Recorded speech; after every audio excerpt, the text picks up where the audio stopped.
I did not have sexual relations with that woman. Yes or no? Did you ever take banned substances to enhance your cycling performance? Yes. I had no prior knowledge of the planned assault on Nancy Kerrigan. I am deeply sorry for my irresponsible and selfish behavior I engaged in. Hello, everybody. Happy Friday. Oops, the podcast here. Francis Ellis, Giulio Gallerati. Giulio, great to see you. Dude, how's it going? I'm well. Looking out at the beautiful woods of Maine again, just bouncing around. I've got the club championship for my golf course in Maine this weekend. Are you looking forward to it? I get nervous. Really? That's very cute. I find that competitive golf is extremely tense and nerve-wracking and unpleasant, and I don't enjoy it at all. That doesn't surprise me. I haven't really played competitive golf in an extremely long time, but I imagine that it is the most stressful because at any moment you can ruin your entire round. Well, it's that every stroke counts. You have to play by the rules. There's no, I lost my ball, so I'll just drop one here. You got to every putt. There are no gimmies. You got to count everything. Dude, I'm laughing because if that same concept was applied to the bedroom, every stroke counts. There'd be a lot of happy wives out there, brother. Ooh, yeah. Imagine if you were just humping and counting. You're like 2, 3, 4, 5. Yeah, that's You're right. doing CPR on her WAP. Dude, as I was walking to the computer to record this podcast, I was thinking about your signature phrases and how you say there are lots to unpack here, or lots to discuss, or, Giulio, And then I was like, fuck, my signature phrases are so lame. They're like, fuck. They're just like stupid. Like, Yeah. Well, you can always work on that. You can work on that. too. I mean, my signature phrases are placeholders that are meant to let people know, get ready. Here comes some thoughts. Francis is back. Yeah, I'm about to unload my brain on people. It's great. But I don't know, dude. I got to tell you something. So, I've undergone this transformation in my life in terms of diet. I've tried to cut sugar out, right? Yes. How's it going? Well, here's the thing. Is it turns out I have this thing in my family called lipoprotein A. Okay. So apparently it's just a very sticky protein, and I don't know much about it other than that it can lead to heart disease, and it's hereditary. So it's not my fault. And apparently my diet almost doesn't affect it whatsoever. Okay. So no matter how healthy I eat or live, Fuck. it's irrelevant. And so I had to set up a doctor's appointment to get some blood work done, and then presumably I'll get my blood tests, which will show that I have this protein, which is a bad protein to have, and then I will have a telemedicine appointment with a blood specialist who will then potentially put me on what's called a statin, right? So that's like a pill that could lower your whatever levels. You've had very unlucky health stuff. Well, it's just Knock on shitty that in the world you've got people who can smoke a pack of cigarettes a day and live till they're 104, and then you've got people who eat like Spartans and exercise every day who die of cancer when they're 25. And It's fucked up. I think in general, the guidelines for good living and good health apply to the broadest number of people, right? But I do everything I can, and I'm not saying that it's certainly not a death sentence. I'm not complaining. It's just another thing that annoys me. Do you know what I mean? Very, very frustrating. I feel for you. I imagine that you've had some, quasi dark moments thinking about it and then snap out of it and realize you're fine. But I get it. Yeah. Sorry, man. No, Well, it's fine. It's again, it's just another thing but let me tell you this, dude. So I called the hospital or whatever, the lab, to set up an appointment. And unbeknownst to me, I was still in their system. This was Mass General Hospital. That's where the telemedicine doctor is. Cool. I was still in their system from when I went and saw them as a kid. When I was in seventh grade, I had stress fractures in my back. I had L5-S1 lumbar vertebrae fractures and had to go into this hospital and get that checked out there. So I'm still in I'm still in the system there. And this woman on the phone was, saying like, is this still your date of birth? And I'm like, well, yeah, it's still my fucking date of birth. And, like, are you on the same health insurance carrier? And it's like, lady, that was 19 years ago. Okay. No, I'm not still on, because, and the reason I'm frustrated is because she was getting frustrated. Yeah. Yeah. She was like, well, you're still in our system. I don't like, if you're not so annoying. Like this doesn't apply anymore. Skills. Yeah. Then you need to, and now I get that these health people have been inundated over the last 6 months, unlike ever before. And I can only imagine the hellish and annoying conversations that she's had to put up with. Yeah. But that said, it is a job that requires the utmost patience. And don't lose your shit with me. I have the information. I'm ready to play ball. Okay? Guide me. Let's work together to make this easy. Dude, you know what you should have done when she said, is your birthday still the same? You should have paused for a second and gone, no. Not in Nicaragua, where I've been laying low for a while. By the way, it's lying low. I don't know why I said laying low. Oh, is it really lying low? It is lying low, and everyone gets it wrong. That's one of those annoying things where, like, you're holding your tongue, but you can't just hold it back, and then you're just the guy who corrects everyone's colloquial speech. Yeah, exactly. The one that bothers me the most, I honestly don't mind. You know what bothers me, and I think I've mentioned this before. It bothers me more than spoken errors are written errors. Oh yeah, for sure.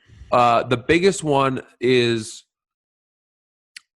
I could have done that if I had been, if I had been there, or I would have done that. And then people write it would space of space done it. Oh, that's a terrible one. Dude, people do this all the time. That is a terrible. Would have is a contraction of would have. Yeah. And you go would apostrophe VE, not would of this thing. I was afraid that you were going to say that apostrophe VE situation was wrong, and I was going to feel stupid, but I'm glad that it would of is insanely stupid. Yeah. The apostrophe's fine. It's just that at this point, people make that mistake so often that I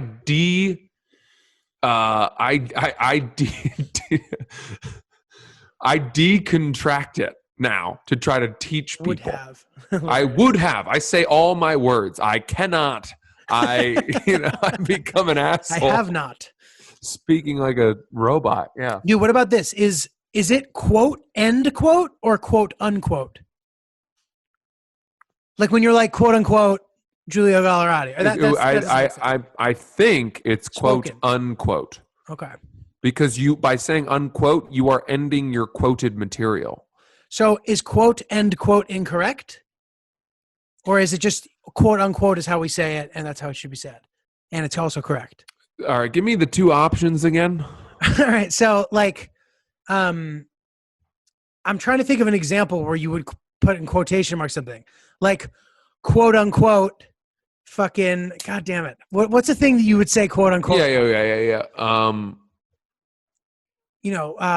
He hooked up with the girl for the first time, and no, what about he said it didn't last quote unquote long.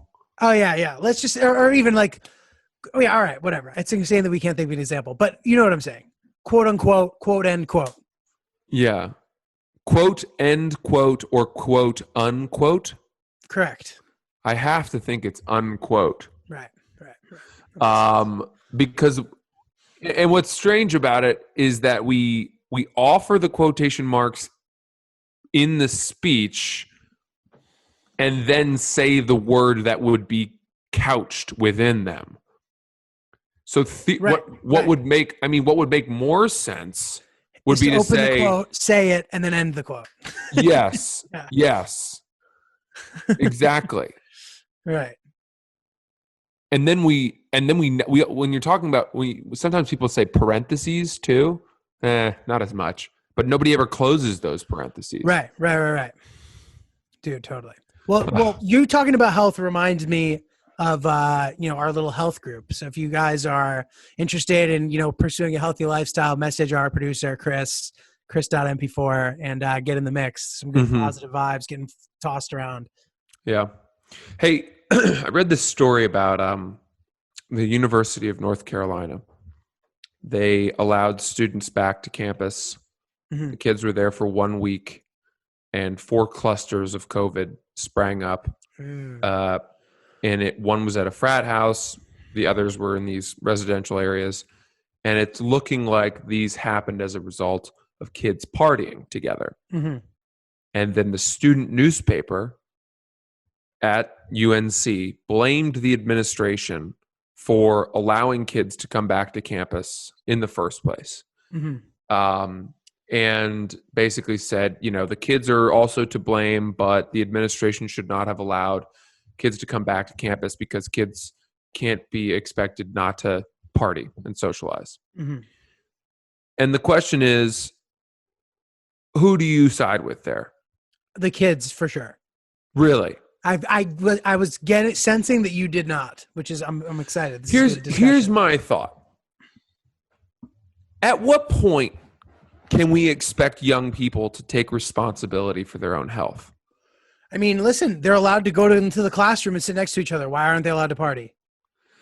Because there's a big difference between, going into a frat basement and putting on House of Pain's Jump Around and then, spitting in each other's eyeballs and singing the lyrics to that song versus sitting, socially distanced in lecture halls or having, 2/3 of the class watch it on Zoom, the lecture. And is that the policy or not? Well, I know that a lot of classes are being offered online, and I would imagine that, now this is conjecture, but that UNC prompted these kids. They, said to them before they came to campus, these are the risks. These are what we're doing to mitigate it and to make it a safe place. We're offering all of our classes on lecture online, right? If you want that method instead. And you can come back to campus, but please try to avoid partying in groups of 200 or more, right? Again, I mean, listen, man, if that was what they said, I agree with you, but there's no way to prove that that's what was said. Fine. Do you really think that there's a scenario where the administration at the University of North Carolina did not provide mountains of paperwork, emails, alcohol EDU type classes saying we're this is the new normal and do your part? I don't mean, probably, but dude, at the same token, I mean, it's been incredible to me how reputable institutions have been taking a gamble with this across the board. You know what I mean? I guess, but I just think that at some point, if you're 18 years old, if you're 19 years old and you come back to college, you need to know, hey, I'm an adult now and I can't just do the same shit that I've been doing. Things are different. We're part of this. Yeah, I don't know. I don't agree. I mean, I hear what you're saying, but I think that 19-year-olds are kids. I think if they're allowed to go back to school, I think partying is as important as learning about Plato and would have and would have. You know what I mean? These are important experiences that are part of the college experience. If you're going to go back, how can you not? You know what I mean? I don't know. Don't come back to school if there's going to be COVID. That's you set up a beer pong game. You play with your roommate on your side of the table, and instead of throwing the balls in the beer cups, you use cups of water and then drink a beer on the side. That way, the balls don't cross-contaminate.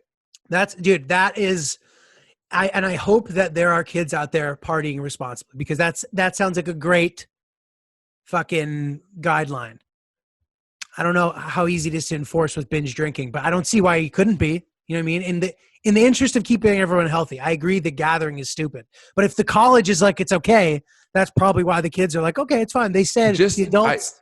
I doubt that the colleges said it was okay. So what I did just they don't say exactly? Come Yeah, pay. it's hard to know because we weren't, we're not students there. But the student newspaper blamed the administration for for allowing people back at all, and basically said, yeah, look, here's the thing: kids are going to go back to school. COVID's going to happen. Mm-hmm. Kids Right. seem to spread the disease a lot. Right. I don't know if that's because Spreaders. they're just putting their fingers in everything, In or each other. making out left and right, whatever it is. Yeah, it spreads like wildfire among young people. And for me, yes, we cannot expect fifth graders to keep their hands to themselves. We can't expect eighth graders to keep their hands to themselves. High schoolers, you should be able to tell them, guys, this is the new way forward. College students, definitely. It seems like wishful thinking, man. I couldn't even make it to 11 a.m. class as a sophomore in college. It was too early. Like I was a fucking loser, brain dead moron. Like I was a moron. All I cared about 11 a.m. I'm not kidding. I never made it to my art history class once. And I ended up getting a C+ because I crammed the night before. I took Adderall for the first time ever, which led to a decade of using it. Wow. It was, dude, it was the only grade was this final. I didn't know a thing. I crammed. I got a C+ somehow, which I think is a miracle. And I got a C+ in the class. I was a loser, dude. Dude, I was paying $50,000 a year of money I didn't have that I'm now paying back. Yeah. Insane. So Yeah, you don't look at it that way at the time, you don't have that worldview. Totally, dude. I had my roommates my sophomore year, my buddies had an award which I didn't really participate in because they were in like one room and I was off on a separate room, but I was like part of the big block of rooms. Gotcha. But they were 4 guys in one room and they would elect, a roommate of the week each week. And the criteria that went into deciding who had won that award was who had attended the least amount of class. That's crazy. Who had slept the least, who had the most to drink that week, stupid shit. Was it a sarcastic award? Was it like you're a loser, or was it actually a thing that was an honor? I think there was a self-aware irony in it. Gotcha. But it also championed a very, how checked out can you be? Right. And I have a friend who that semester was taking 4 classes, just like the rest of us. And he would attend 1 to 2 hours of class per week. Because he had like one mandatory, we call them section. Yeah, with the teaching assistants or whatever. And they basically take attendance there. Mm-hmm. So he would go to 1 to 2 hours of class a week. And he got like a 3.5 that semester. Wow. I always take my hat off to people like that who figure out a way to get it done. It speaks to how irrelevant attending college has been for 15 years, if not longer. So that it brings up an interesting point that the structure is there and it's helpful and it works. If you don't do it and you're fucking up and not doing well in class, you should be doing it. But if you can figure out a way to not have to do it and still get good grades and learn, God bless you, right? I mean, dude, maybe, right? I think you're giving a lot of credit to kids and saying that if not for their ability to get to class and to be told the lessons in person, they would just fall apart or not do anything at all. And that's what it was for me. When I started going to class, I started getting good grades. And there may be a good slice of kids for whom that is the case. Right. However, when I was in school, almost all of my classes, certainly the big lectures that I took, were available online. Right. And I knew that I wasn't going to go back and listen to them. Right. And so I went to class because of that. Right. Which is But great. if those classes had only been available online, I would have listened. Right. Right. And so I think that given the way things are right now, kids need to suck it up a little bit. Mhm. They need to say, well, yeah, okay, college is not what it meant last year. It isn't what it was 5 years ago.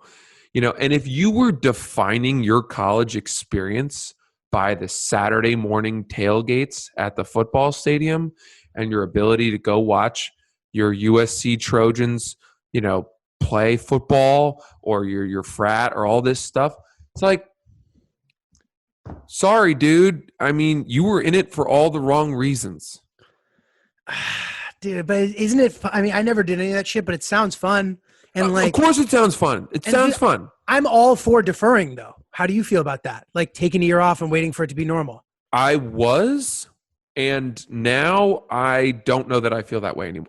I think it depends. If you're a senior, I would not defer. Why? Because you're already 70. You've paid for 75% of your degree, okay, and you're right there. You're close.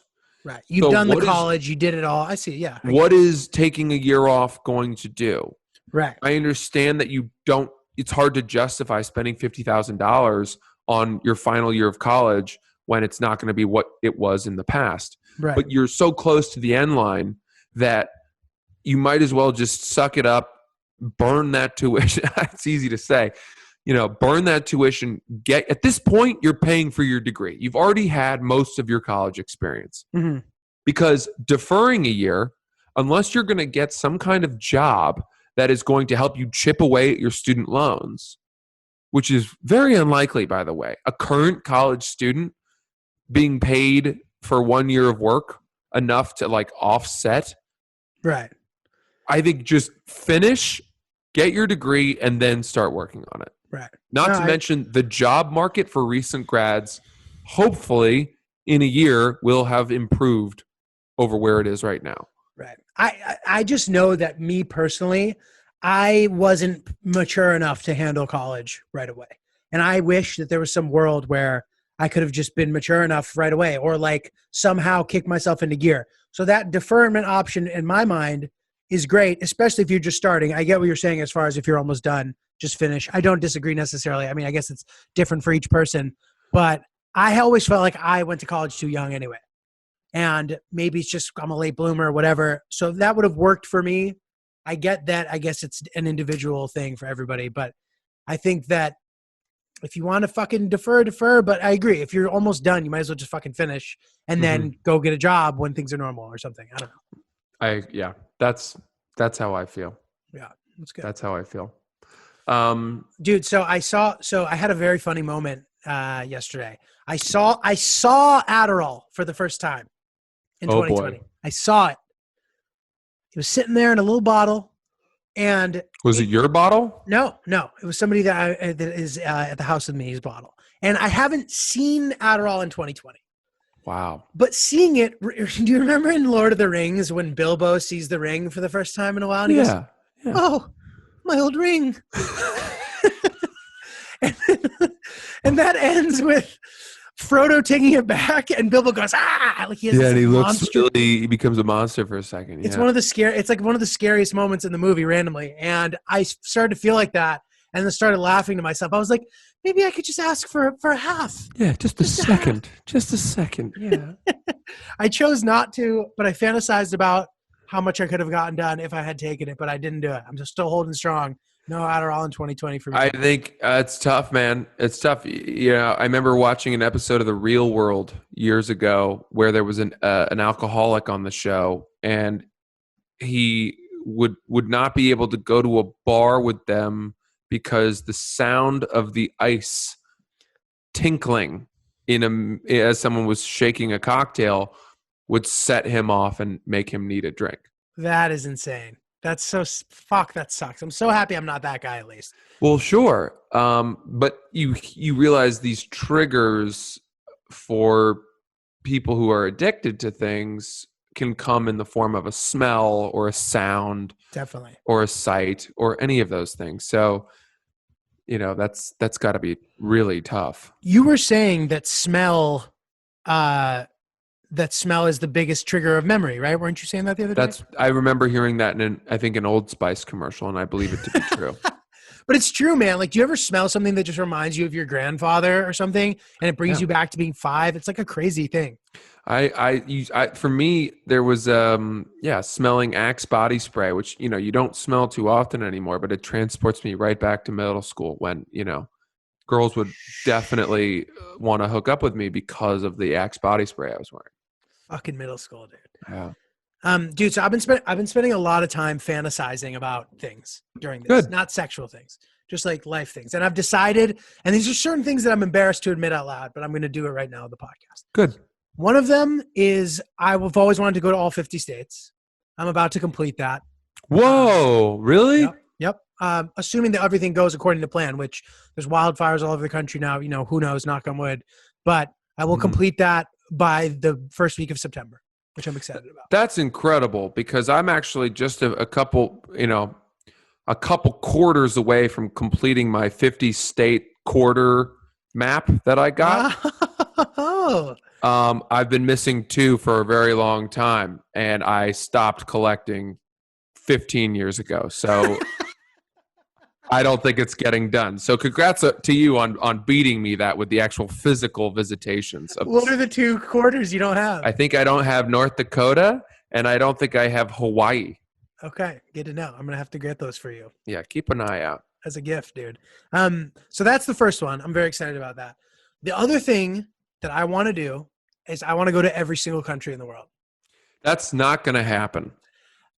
Do you really, I did the math. Okay. So I've been to 30 countries, which is like a decent dent. There is, if you want to be technical about it, and the way that I see it, at least, you could say there's 196 sovereign nations in the world. I think there's some give or take with that.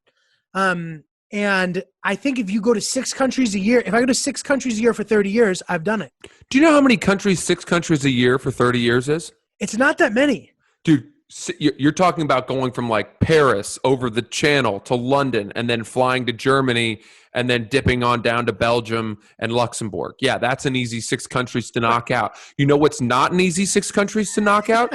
Syria, Qatar, Lebanon, Iraq, Iran. Do you know how hard it is to go to those places? It's not hard to go to Iran. I know Iraq's hard. How are you going to go to North Korea? It can be done. You get a visa and you take the train from China. I've looked into a lot of this stuff. Yeah, and then you come home and you're a vegetable, and then we unfortunately have to say goodbye to you because your brain stops working 2 weeks later. See, that I understand that that's the risk, and I've been thinking about this. The deeper I get into life and I have a family and responsibilities, my family's not going to be okay with me doing that. And I'm going to tell them, listen, this is my purpose. If I die, I died honorably, and I'm a unique individual, and you'll all love and respect my legacy, and it'll encourage you to go after your dreams. Your purpose? Your purpose is to check the boxes of the countries? It's my purpose. I think you have more of a purpose than that. I believe in you much more than that.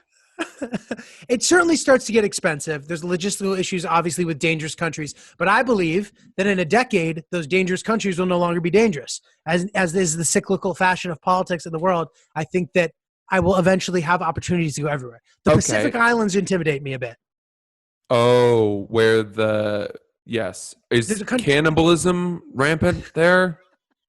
Maybe that's really ignorant. I'm sorry. There's a country called Nauru that is very difficult to get to, I've heard. I think you have to take a barge to get there. And sometimes you could get stranded for a few months, which sounds not ideal. No, not fun. Not fun. All of Africa, dude, like what are you going to do in West Africa? Most of West Africa is easy to visit. There's a few countries that are like, they have almost no infrastructure that are very difficult. But again, I hope that with investment in African infrastructure from the Chinese, in 10 years, it'll be okay to visit the Central African Republic. I just have to believe that in 10 years, you may have a little baby girl on your lap and trying to explain to her that you're about to navigate rebel forces in Ivory Coast, got to run for a couple weeks, I know. is not going to be an easy sell to your family. I know. I'm going to have to hire private security. There's a lot that goes into that. And dude, I picture this conversation like in It's a Wonderful Life, where I'm like, I never get married. He just like wants to see the world and ends up staying in the town. That's just going to be me. Oh, dude. marry. Dude, I would start with the 7 continents. I think I've done that already. No, you haven't been to the Arctic, have you? That's not a continent. All right, Antarctica is a Antarctica, continent. yeah, sorry. Fine. Not Antarctica excluded. I've been to, I think, the rest of it. Actually, no, I haven't been to Australia either. What the fuck am I talking about? But I've been to Africa, South America, North America, Asia, Europe, and then there's just 2 more, right? Yeah, that sounds right. It's a good start. It's good. So you should try to knock out Antarctica because that's really hard to get to. So I was thinking that because that is not a sovereign country, that's a bit of a loophole and I don't have to worry about that. My goal would be to complete all the countries so early in life that the Antarctica trip becomes realistic. Oh my God. You're out of your mind. Dude, so I was thinking. Is it wanderlust? What is it that provokes this? I think the term is wanderlust. I was poised to do my 6-country goal this year. Last year I did it. 2 years ago I did 7. The year in between that I wasn't able to, unfortunately. But I could stick to the pace. And even this year, like I was thinking in the fall, if things start to open up a little bit, I could go to some island nations. Mm-hmm. You're yeah, impressed. Well, no, I'm not. I'm sorry to be so unwelcoming of this idea. I need this. It's okay. I think that, you have this idea that, okay, well, in 10 years, maybe Syria will have quieted down and maybe it will be stable. But at that point, the problem is that, yeah, maybe Syria will have their shit together, but the countries that you would visit in tandem with Syria, whereas Syria might be fine in 10 years, maybe at that point, Lebanon will be exploding, or, some of the countries around that you were planning to knock out. Right. Well, I've been to Lebanon, but for the sake of example, fine, I get what you're saying. Yeah, and Jordan, I don't know. You could find yourself like there are certain corners of the world that just constantly seem to be operating at 400 degrees Fahrenheit. Right. Like, yeah, totally. It's powder keg central. I mean, I don't think that there's a point in our lifetimes where there is no country on earth that is not at war. Unfortunately, isn't that sad? And it just shifts. It's a bummer. I know. I know what you mean though. Like El Salvador is not going to be a pleasant trip in the foreseeable future. Venezuela will not. Like there's plenty of those places. But right. Colombia wasn't a safe place to visit 20 years ago or 30 years ago, whatever. And no one could have imagined that you could go to Colombia. And I went a few years ago and it was fantastic. People go there now. It's a good point. Northern Ireland in the 1980s, 1970s, car bombs going off, civilians being killed left and right. And now Northern Ireland's a nice place to visit. I went and played golf there. Dude, when are me and you going on a trip together? And the question is, will it be a boys' trip or will it be a couples trip? And to be honest, I'm open for either because I like your girlfriend and I like you a lot. It would be fun. I'm trying to think. I don't know. I don't have any plans. This whole thing made me realize the joy of being in one place. It almost had the exact opposite effect on me that it had on you. Somehow it stirred your desire to travel, and it made me want to buy a rocking chair. All I want is a view of the ocean and a rocking chair. It's very nice. It is, and maybe nice. Like a high-powered bird-watching telescope, and some sort of clock that tells me the tides. That's very lovely as well. Those are the things I want in life. I've simplified my pleasures. Coastal Francis. A nice frosted beer mug with a local IPA to end the day. A Peloton bike. Set another PR yesterday, by the way. Yeah? Which one? 20 minutes, 20-minute ride. Wow. I mean, I'm assuming that's extremely impressive. Which I've seen you working out before, and I was impressed. So, Well, here's the thing. I was working out on the Peloton so much before July, before I came back to New York City, went to the Hamptons, and then bounced around and really was not able to commit. But prior to that trip, we had been in Maine since March, and that was when I was doing Peloton 4 days a week for months, and I was starting to like crank every duration of class. I was setting personal records like every week. I just kept breaking my own record. And then I went on that trip, basically took like 3 or 4 weeks off from Peloton, was still jogging and stuff, and came back. And the me who had set all those records was now so far out of touch wow. for me to chase that I couldn't believe that it was I who had done it. This sounds like a sci-fi fucking TV Dude. show. You were chasing the you that you once were. That's exactly right. That's crazy. exactly right. And I will start off for the last month. I've gone back to 4 days a week, and I've been really crushing it.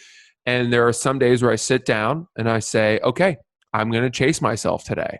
And I feel good. I've slept well. I'm not sore. Today's the day I'm going to break an old record. And I will stay with myself for half the class.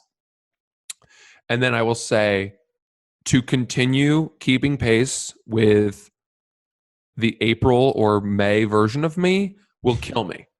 That's fucking crazy, dude. And I don't understand how I was as fast as I was back then. I don't know what was different. That's crazy, dude. Were you fucking juicing back in April? Dude, honestly, you know what I think it might be? I think it was that period of time, March, April, May, was so dark and barren and austere, at least in Maine. Like there was so little to do, so little was open, and we were just cooking every meal, cooking simply, eating simply, and my whole life revolved around like my Peloton scores and, whatever. There was no distractions. Dude, totally.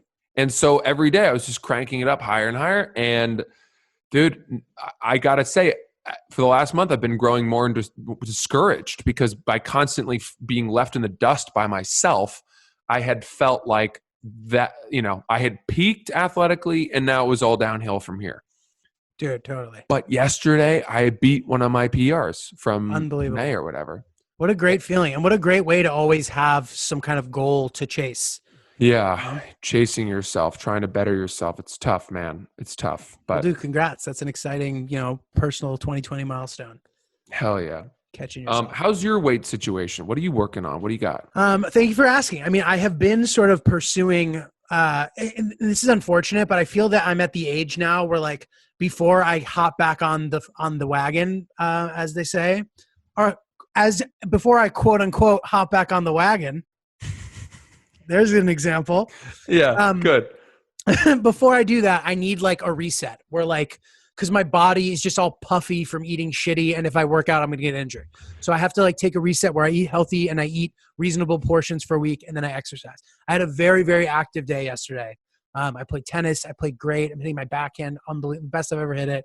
I biked a bunch. I did this and that. So it's great. As far as, as you probably know, and I don't know if this is a thing for you, but when I work out again, I lifted some weights yesterday too. It doesn't take much to get sore because you haven't done it in a while. So that feels good. Yeah. So I'm not proud of myself by any means yet, but I feel like I'm on a good path to like look presentable at least next week and just in general, I hope. So I feel better when I'm being healthy, Next week is the big reveal. Next week I have to have my shirt off. The stakes are high. You will be shirtless. Pictures will be taken. People will be posting them with or without your approval. It's out of your hands, and you have to really get it together before then. Yeah, and I feel like I've laid the groundwork to a degree and been pretty good. Not a saint, But my goal, it's in such a short period of time. My goal is so that when I leave the room, people aren't like, Giulio's gained weight. Yeah. Yeah. In a way that's like, not a big deal. Like, but I don't think they can tell when I'm clothed. So that's good. And hopefully by then I'll be in like a pretty good spot where, I look all right. Good. Well, I wish you the best of luck, man. That is a scary thing to face down. I know the pressure of that. Because most people, man, I can sympathize with women who want to lose weight for their weddings because that all those eyeballs are going to be on them, and that so many photos are going to be taken and all of that. That's a lot of pressure. Sometimes you'll see women for weddings go overboard with it, and then they show up and they look skeletal and colorless, and you think, well, how was it worth it? Like, are you even going to enjoy the wedding? But right. Dude, she's on the verge of fainting up there.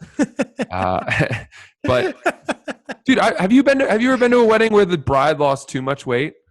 No, but I've seen people who lose too much weight and they think they look good and they don't. And that's a fucked up place to be in. I've been there before. I think that once you are that committed, you don't know what your goal is, because you get to a point and you're like, well, I'm here and I've still got 3 weeks to go. I might as well keep shedding. I'm here and I still hate myself. Yeah. And then all of a sudden it's you're choking behind your wedding dress. Dude, totally. And I think, that's a lesson to everybody. You should feel good about yourself while you're trying to get to where your goal is, because you're not going to feel that much better when you get there, probably. You might, and if you do, great. But shout out to the Oops Healthy Lifestyle group. Let's go. Yeah. If you want to be part of that, DM Chris. We can throw you in. It's active. We are talking all the time. It's a good initiative. Everyone's trying to look their best and improve their lifestyle, and it's good to have support for that. So yes. Well, let's wrap there, dude. Good to see you today. Have a great weekend, everybody. We're coming to the end of summer. Surreal. So make sure you do your best to look good these last couple weeks, and then it's all downhill from there. Yeah, and then you got a lot of alone indoor quarantine time to get back on the wagon. So cuffing season, cozy fires, make some s'mores, bulk up, balloon, do whatever you want. Lose all regard for yourself and get fat and disgusting. I'm Francis Ellis. He's Giulio Gallerati. Send all your thoughts and ideas to oopsthepodcast@gmail.com. We will see you next week. If you like that video, check out our channel where we have way more videos. I just don't know how to do this. This is unbelievable. If you like that video, we have way more videos on our channel. Please like and subscribe. Turn on notifications if you want to know when there are new ones. But if not, check them out, and we appreciate it. Oops.